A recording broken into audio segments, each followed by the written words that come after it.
bashakaga kubona umukiza kuko bumvise byinshi kuri we nyamara muri bo bake cyane nibo bashakaga gukira indwara z'imitima bari bafite ngo babaturwe ingoyi ya Satani.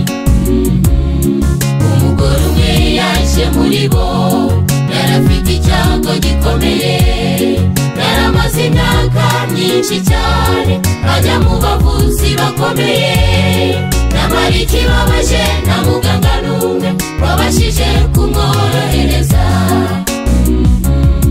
Ati reka nkore ku mwenda we gusa ndabizi neza ndaza gukira. Urwo rugendo ntabwo rwamworoheye kuko abantu benshi bari mu nzira yarahatanye akora ibishoboka mu by'amahirwe amugeraho akora ku cunda z'umwenda we gusa ako kanya icyago cye kirakira. Yesu ati ibindi ukozeho abigishwa be birabashobera bati kubona turi mu bantu benshi babuzwa n'iki kugukoraho nyamara imbaraga ya Yesu ikiza yari maze gukora umurimo.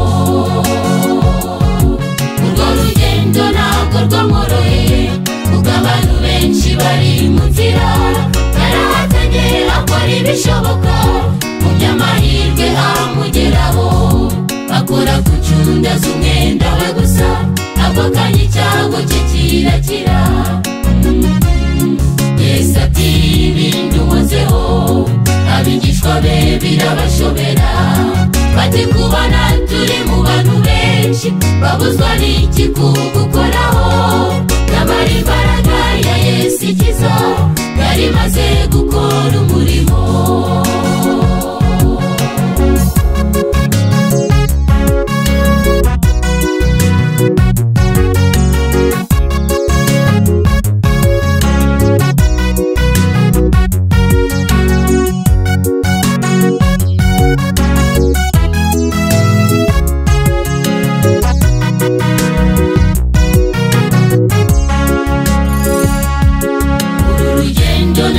Turimo hari ikivunge cy'abantu benshi bashaka kwitwa abakristo ariko ntibitwe inshuti ze kandi muri bo ni bake cyane bashaka gukira indwara z'imitima barazitira abashaka gukira ngo be kugera ku mukiza wabo.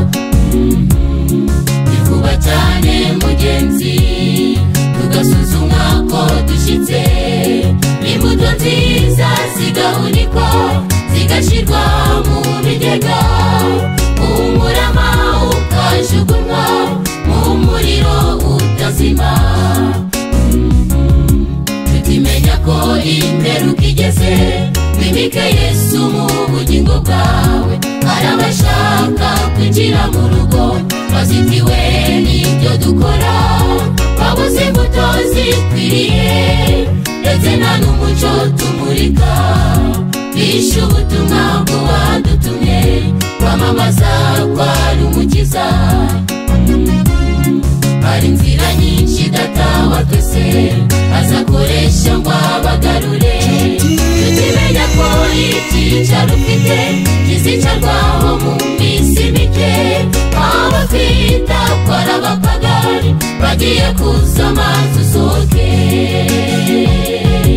Arabashaka kwinjira mu rugo bazitiwe n'ibyo dukora babuze imbuto zikwiriye ndetse nta n'umucyo tumurika bishe ubutumwa bw'uwadutumye kwamamaza kwa ari umukiza.